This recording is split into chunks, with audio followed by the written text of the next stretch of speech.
নমস্কার বন্ধুরা, হেনাস ডায়েরিতে আপনাদের সকলকে স্বাগত জানাই। আজকে 15 নভেম্বর আর আজকে আমি এখন এই রেডি হয়ে গেছি।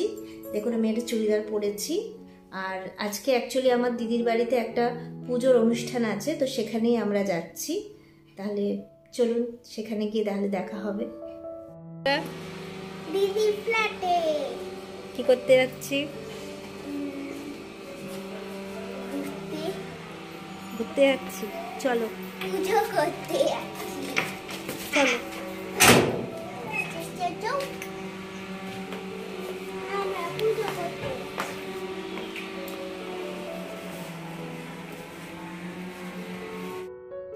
এখন 11টা মতো বাজে। আমরা এই অটো থেকে নেমে দিদির ফ্ল্যাটের দিকে হাঁটা দিয়েছি। মেন রোড থেকে দিদির ফ্ল্যাটটা খুব একটা বেশি দূরে না। ওই দেখুন দিদি মনে হয় দাঁড়িয়ে আছে বাইরে। মেয়ে তাই দেখে এক ছুট দিল দিদির দিকে। দিদি মনে হয় ওর মেয়ের জন্য অপেক্ষা করছে, ওকে বোধহয় কোথাও দোকানে পাঠিয়েছিল, তাই জন্য ও নিচে দাঁড়িয়ে আছে। এবার ও আসলে আমরা একসাথে সবাই মিলে ওপরে উঠব। দিদির ফ্ল্যাটে এই মেন ডোর এটা, আমরা ঢুকে গেলাম। দিদির বাড়িতে মনে হয় পুজো শুরু হয়ে গেছে। বাহ, কি সুন্দর দিদি একটা উর্লি সাজিয়েছে দেখুন। চলুন আগে ঠাকুরটা দর্শন করে নিই। দিদির বাড়িতে পুজো শুরু হয়ে গেছিলো সকাল 9টা থেকে। এখন পুজো শেষ, প্রসাদ বিতরণ করাও হয়ে গেছে। আমরা শত লাস্টে এসেছি। যাই হোক, চলুন ঠাকুরটা দর্শন করে নিয়ে এবার একটু বসি। মেয়ের জন্মদিনে দিদি যেহেতু যেতে পারেনি, তাই দিদি একটা গিফট কিনে রেখেছিল, ওকে আজকে দিয়ে দিল। এই পুচু মানে আমার যে বোনজি, তাকে আমি পুচু বলে ডাকি, ও আমার মেয়ের জন্য একটা খুব সুন্দর গ্রিটিংস কার্ড বানিয়েছিল আর এই একটা ক্লিপ গিফট করেছে। আর আমার দিদি আমার মেয়েকে একটা অ্যাস্ট্রোনট লাইট গিফট করেছে। এটা একটা নাইট ল্যাম্প। এটা রাতের বেলাতে জ্বালালে বাচ্চাদের খুব আনন্দ লাগে, কারণ পুরো গ্যালাক্সিতে যা যা স্টার দেখা যায় সেটা নাইট ল্যাম্পের মাধ্যমে দেখা যায়, তাই জন্যে।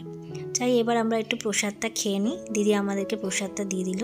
প্রসাদের সিন্নি ছিল, সত্যনারায়ণ পুজো ছিল তো, তাই সিন্নি ছিল, বাকি ফল প্রসাদ ছিল। ব্রেকফাস্টে দিদি করেছিল লুচি আর আলুর চচ্চড়ি।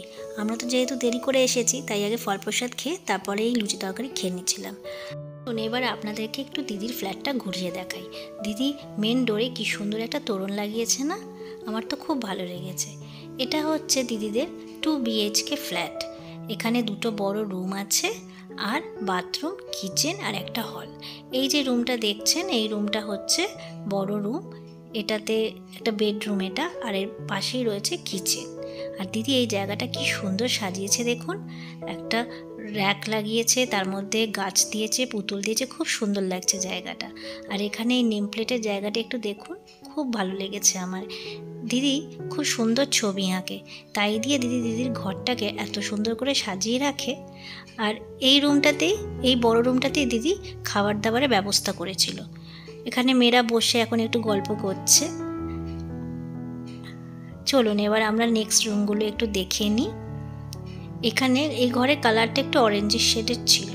এবার আমরা এখান থেকে বেরিয়ে আগে প্রথমে হলটাকে আগে দেখে নিই। এখান থেকে হল আছে, আর এই পাশে এইটা হচ্ছে বাথরুম। বাথরুমটা আর দেখালাম না, বাথরুমটাও বেশ বড়।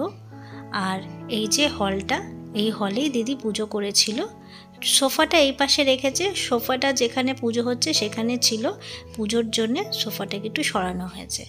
আর এই টিভি টেবিলটা দেখুন, খুব সুন্দর করে দিদির ঘরটাকে সাজিয়ে গুছিয়ে রাখে।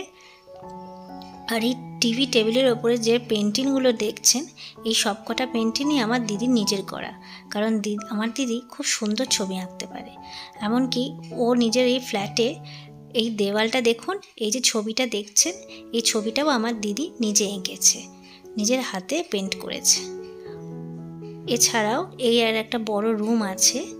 আর এই টেবিলটাতে দেখুন কি সুন্দর একটা ফুলের ছোট বাস্কেট রেখেছে, খুব ভালো লাগছে দেখতে। আর এই যে বড় রুমটা রয়েছে, এটা হচ্ছে আমার বোনজির রুম। আর এই রুমের দেওয়ালেও আমার দিদি খুব সুন্দর করে ছবি এঁকেছে। এখন তো নানা ধরনের ছাঁচ পাওয়া যায়, সেগুলো দিয়ে খুব সুন্দর করে সেট করে দিদি এখানে এই মারমেড করেছে, মাছ করেছে, ছোটো ছোটো জিনিসগুলো করেছে, যেগুলো আমার প্রচুর খুব পছন্দ। আর এই রুমের সাথেই একটা ব্যালকনি রয়েছে, ব্যালকনিটার মধ্যে দিদি কয়েকটা গাছ রেখেছে। এখানে মোটামুটি সব রকম ব্যবস্থাই আছে ফ্ল্যাটে। এই ফ্ল্যাট থেকে আর এই পাশটাতে ওয়াশিং মেশিন রাখারও জায়গা রয়েছে। যাই হোক, কেমন লাগলো আপনাদের এই ফ্ল্যাটটা অবশ্যই কমেন্টে জানাবেন। দিদিরা সুন্দর করে এই ফ্ল্যাটটাকে যতটুকু পেরেছে সাজিয়ে গুছিয়ে রাখার চেষ্টা করেছে।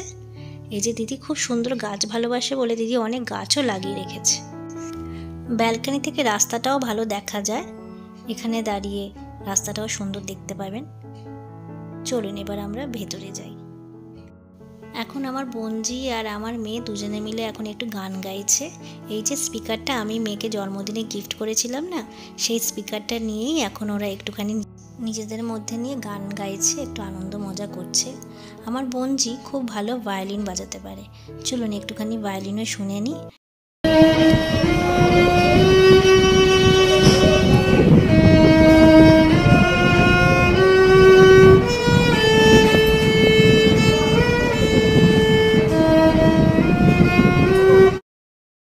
আর এদিকে রান্নাও খুব জোর কদমে হচ্ছে। আমিও একটুখানি ঘুরে ঘুরে দেখছিলাম যে কি কি রান্না হচ্ছে। তাহলে চলুন আপনাদেরকেও একটু দেখিয়ে দিই যে দিদিদের আজকের দুপুরে মেনু কি পুজোর জন্যে। আজকে যেহেতু নিরামিষ পুজো, সত্যনারায়ণ পুজো, তাই জন্য আজকে নিরামিষ খাওয়া। তো ওরা আজকে করেছিল মিক্স ফ্রাইড রাইস, মানে ভেজ ফ্রাইড রাইস আর কি। আর তারপরে তার সাথে করেছিল পনিরের তরকারি, আর করেছিল আলুর দম, আর ছিল তার সাথে চাটনি। এখন 1টা মতো বাজে, মেয়েরা আগে খেতে বসে গেছে। মেয়েদের খাওয়া হয়ে গেলে তারপরে এবার আমরা নেক্সট ব্যাচে আমি আর শান্তনু বসে যাব। আমার বাবা মাদেরও খাওয়া হয়ে গেছে, বাকি অন্যদেরও খাওয়া হয়ে গেছে। আমরা এই লাস্ট ব্যাচেই বসেছি, আমাদের পরে আবার দিদিরা খাবে। আগে আমরা খেয়ে নিচ্ছিলাম। আমরা ভেবেছিলাম দিদিদের সাথেই বসবো, কিন্তু দিদি আরও কয়েকজন রিলেটিভ আসার বাকি ছিল, তাই জন্য দিদি ওয়েট করছিল। আর এখন এই আমার জামাইবাবু আমাদেরকে পরিবেশন করে দিচ্ছিলেন, আর আমরা এই খাওয়া শুরু করব। আমি আগে প্রথমে একটু ফ্রাইড রাইস দিয়ে আলুর দমটা না খুব টেস্টি হয়েছিল, খুব ভালো হয়েছে খেতে। যাই হোক, চলুন তাহলে খাওয়া দাওয়াটা সেরে ফেলি। এখন 4:30 মতো বাজে, আমি আর দিদি গল্প করছিলাম। দিদি আমাকে পুজোর মোকাম দিল। মোকাম পাওয়া খুব ভাগ্যের বিষয়। এই মোকামটা কি কি থাকে চলুন আপনাদেরকে একটু দেখিয়ে দিই। এটার মধ্যে একটা পান থাকে, একটা কয়েন থাকে, পইতে থাকে, কলা থাকে আর সুপুরি থাকে।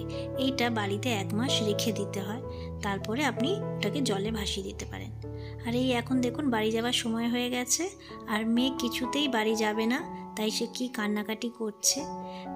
আজকে ফ্রাইডে, স্যাটারডে সানডে ছুটি থাকে, কিন্তু ওর অন্যান্য অ্যাক্টিভিটিগুলো রয়েছে বলে আজকে ওকে আর এখানে রাখা যাবে না। তাই সে ওকে যে আবার জন্যে বলা হচ্ছে বলে ও কীরকম রেগে রেগে চলে যাচ্ছে, দেখুন কান্নাকাটি করে খালি।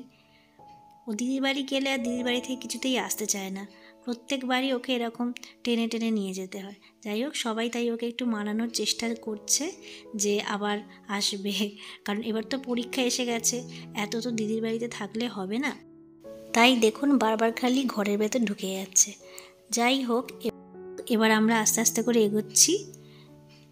এবার আমরা বাড়ির দিকে রওনা দেবো। অনেক কষ্টে ওকে মানিয়ে নিচে নিয়ে আসা হয়েছে না। এবার দিদিদেরকে টাটা করে আমরা বাড়ির পথে হাঁটা মারি। আমার মা বাপিরাও এই সময় চলে যাচ্ছিল। এই যে এখন আমরা বেরিয়ে পড়েছি। তাহলে আবার বাড়িতে গিয়ে আপনাদের সাথে আবার দেখা হবে। আর আজকের দিনটাও খুব আনন্দ করে দিদিদের সাথে কাটলো, খুবই মজা হলো। দেখুন আমার মেয়ে এখনও আসতে চাইছে না। যাই হোক, চলুন তাহলে এরপর বাড়ি ফিরে কথা হবে। আজকে তাহলে এই অবধি বন্ধুরা, আমরা দিদির বাড়ি থেকে বাড়ি ফিরে এসেছি। আমি এখনও চেঞ্জ করিনি, চেঞ্জ করব। তাই আজকের ভিডিওটা এখানেই শেষ করছি। আবার দেখা হবে নেক্সট ব্লগে। আপনাদের যদি আমার ভিডিও ভালো লেগে থাকে তাহলে প্লিজ একটা লাইক, শেয়ার এবং সাবস্ক্রাইব করে দেবেন। Thank you.